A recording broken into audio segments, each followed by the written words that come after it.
बिस्मिल्लाहिर्रहमानिर्रहीम अस्सलाम वालेकुम काश्तकार भाइयों। गंदम की फसल के अंदर अगर आप पोटाश वाली खाद का इस्तेमाल करते हैं तो आप अपनी पैदावार 13% से लेके 15% तक बढ़ा सकते हैं। यानी कि अगर आप पिछले सालों के अंदर पोटाशियम खाद का इस्तेमाल किए बगैर अगर आप 40 मन फी एकड़ पैदावार लेते हैं तो इस साल आप पोटाश खाद का इस्तेमाल करके 45 मन फी एकड़ पैदावार ले सकते हैं। इसी तरह से अगर आप 50 मन फी एकड़ पैदावार लेने वाले किसान हैं तो आप इस साल पोटाश खाद का इस्तेमाल करके 57 मन फी एकड़ पैदावार ले सकते हैं। यानी अपनी फी एकड़ पैदावार के अंदर 5 मन से लेके 7 मन का इजाफा कर सकते हैं अगर आप पोटाशियम खाद का इस्तेमाल करते हैं। अब ये पोटाशियम वाली खादें कौन कौन सी होती हैं और इन्हें किस तरीके से इस्तेमाल किया जाए, इसके बारे में आज हम बात कर रहे होंगे। अगर आपने हमारे चैनल सब्सक्राइब नहीं किया तो चैनल को फौरन सब्सक्राइब कर दें, साथ में बेल के बटन को दबा दें ताकि फसलों के मुतालिक हम जितनी वीडियो बना रहे होते हैं वो आपको बर वक्त मिल सकें। काश सबसे पहले बात करेंगे कि ये पोटाशियम वाली खादें जो होती हैं ये करती क्या हैं। सबसे पहले ये करती हैं, जब आप अपनी ज़मीन के अंदर पोटाशियम वाली खाद इस्तेमाल कर देते हैं तो ये शगुफ़ों की तादाद में इजाफा कर देती हैं। यानी कि जो गंदम का जो बीज से जो एक पौधा निकलता है उसके टिलर्स के अंदर इजाफा कर देती हैं, उसके शगुफ़ों के अंदर इजाफा कर देती हैं। यानी कि आपके फ़ी एकड़ पौधों की तादाद में इजाफा हो जाता है। अब जब तादाद के अंदर इजाफा हो जाता है तो उससे ऑटोमेटिकली आपके खेत के अंदर गंदम के सिट्टों के अंदर इजाफा हो जाता है। ना सिर्फ गंदम के सिट्टों की तादाद के अंदर इजाफा होता है बल्कि सिट्टों की लंबाई के अंदर भी इजाफा हो जाता है।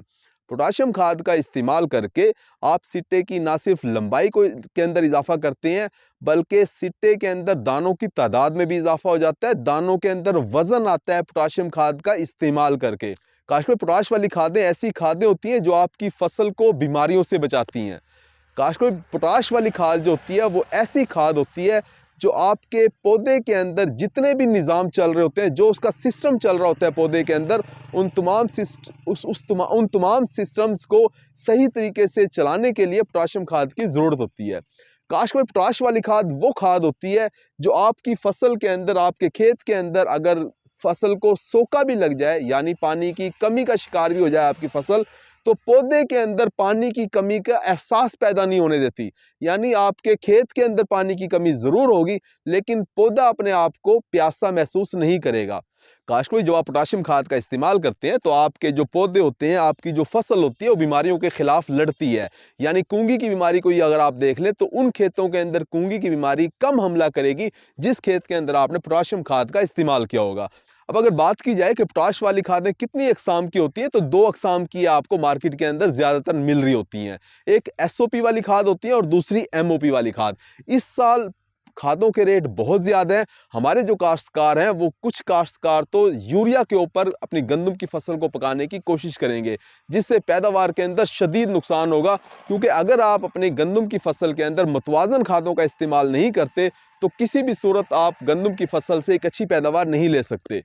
काश्तकार डीएपी के रेट के अंदर काफ़ी ज़्यादा इजाफा हुआ है। हमारे जो काश्तकार हैं वो डीएपी भी बड़ी ही मुश्किल के साथ इस्तेमाल कर रहे हैं। इस साल पोटाश वाली खाद के बारे में हमारे किसान नहीं सोच रहे, ना पूछ रहे हैं हमसे। इस साल पोटाश वाली खाद जो है वो बहुत कम इस्तेमाल होगी जिससे वो 10 से 15% जो मैं आपको इजाफा बता रहा हूँ पैदावार का, वो उस इजाफे का होना मुश्किल नज़र आ रहा है। काश कभी अगर आप अपनी गंदम की फसल से भरपूर पैदावार हासिल करना चाहते हैं, फ़ी एकड़ आप ज़्यादा मुनाफा कमाना चाहते हैं, तो आपको चाहिए कि आप पोटाश वाली खाद का इस्तेमाल करें।